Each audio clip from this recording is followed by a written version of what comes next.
Lyca production Subaskaran மற்றும் ரச்சையின் பூபஸ் தயாரிப்பில் உலகநாயகன் நடிப்பில் பிரம்மாண்ட இயக்குனர் சங்கர் இயக்கத்தில் இந்தியன் 2 ஜூலை 12 முதல். பக்தன் தற்போது பார்த்தால் திருவள்ளூர் மாவட்டத்தில் கனமழை இரவு முழுவதும் பெய்தது.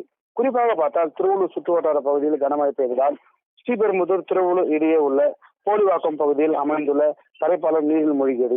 இதனால் தரைப்பாலத்தின் மீது வாகனங்கள் வரிசையாக அணிவகுத்து செல்லும் நிலை ஏற்பட்டுள்ளது. குறிப்பாக ஒவ்வொரு கனமழையானாலும் இந்த போலிவாக்கம் தரைப்பாலம் முழுமையாக தண்ணீர் மூழ்குவது வழக்கமாக காணப்படுகிறது. அது மட்டுமல்லாமல் இந்த ஸ்ரீபெரும்புதூர் திருவள்ளூர் சாலை என்பது ஒரு முக்கியமான ஒரு பிரதான சாலையாகும். ஏனென்று பார்த்தால் திருவள்ளூர் மாவட்டத்தில் இருந்து மக்கள் தினந்தோறும் அவருடைய வேலைக்கு செல்வதற்கு அந்த சாலையை பயன்படுத்துவது ஒரு வழக்கமாக காணப்படுகிறது. குறிப்பாக பார்த்தால் அந்த பகுதி அதிகமாக ஒரு தொழிற்பேட்டை இயங்கக்கூடிய ஸ்ரீபெரும்புதூர் பகுதியாக ஆகும். அந்த சாலையில் வாகனங்கள் மற்றும் இரண்டு சக்கர வாகனங்கள் நீரில் மூழ்கிய காணப்பட்டு வருகிறது. அது மட்டுமல்லாமல் தொடர்ந்து இந்த பகுதியில் மேம்பாலம் கட்டித்தர வேண்டும் என்று போலிவாக்கத்தில் பகுதியில் வசிக்கும் பொதுமக்களின் கோரிக்கையாக உள்ளது.